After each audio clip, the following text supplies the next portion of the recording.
Hello, friends and fellow collectors. Welcome to another edition of Diecast Emporium Military Mondays, brought to you by my friends at smallscalehobbies.com.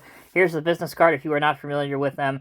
If you are into anything in the 187 scale, military scale, hobby, you need to check these guys out if you haven't already. Best prices anywhere, and one of the widest selections of military models from all eras. Subject of today's video is one of the most feared tanks of World War II. It is the Tiger I, made in 187 or HO scale by Artitec. Item number 387.76. Here's the specific version of the Tiger that we are going to be taking a look at. Here is the packaging. If you own an Artitec model or you've seen one of my various other review videos of Artitec products, you know that this is the style packaging that it comes in. It is screwed to the base, so you need to undo that screw to take it out, which we will do right now. Alright, so here we have the Tiger unboxed from its packaging. While this rotates around a couple times, let me center it first. I do want to read you a little bit more information about the Tiger.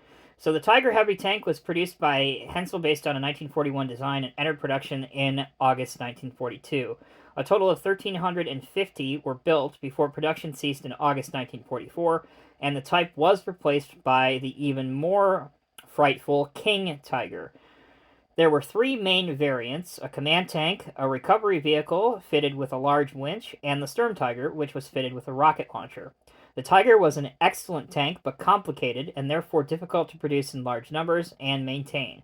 The overlapping wheel suspension, you can see that here, had a tendency to get jammed and clogged with dirt, mud, and grime, and if it froze in cold conditions such as the Russian winter, it could completely immobilize the vehicle.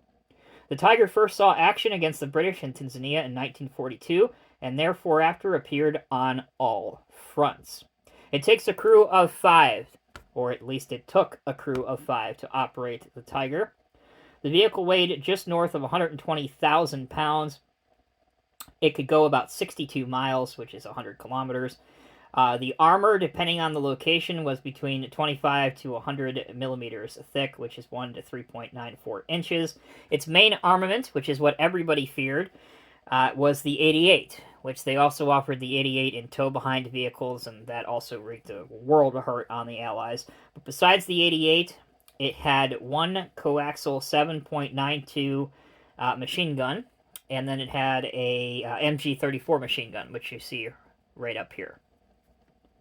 It was powered by one Maybach HL230 P45 12-cylinder diesel engine, producing 700 horsepower.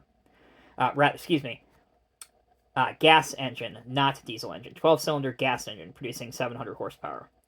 Maximum speed on road was 24 miles per hour, and it could clear a vertical obstacle of 2 feet 7 inches or a trench of 5 feet 11 inches. So that's a little bit of information about the Tiger. Let's now finish up the video with actually taking a look at the model of it. As I said, this is by Artitec in 187 scale. The paint job and paint finish on here is absolutely spectacular. It looks just amazing in person. You can see that. The level of detail, too, up on the exhaust vents, you can see that those are blacked out a little bit. A couple of the hatches are open. I already mentioned the MG-34. Here's your main gun, the 88. We even have the muzzle brake at the end of it. Here's your coaxial machine gun right here. The tracks also look very, very good, like they've been working in a little bit of mud. And the tracks themselves are highlighted with some silver paint, which again gives it just that much more authentic look to it. That's it. That's the model. It is a static model, meaning that nothing is functional on it, but that does make it ideal for outloading a World War II era German train or putting it on a diorama. Or in wargaming, if you're doing World War II wargaming. Any of those reasons make this a highly desirable model, and one that I'm proud to have in my collection. That'll do it for this week's Military Mondays. Thank you all so much for watching. If you have any comments or questions, please leave them down in the comments section below. Take a look at your screen now to get caught up on every previous iteration of Military Mondays here on Diecast Emporium. And until next time, take care, be well. I'll see you in the next review.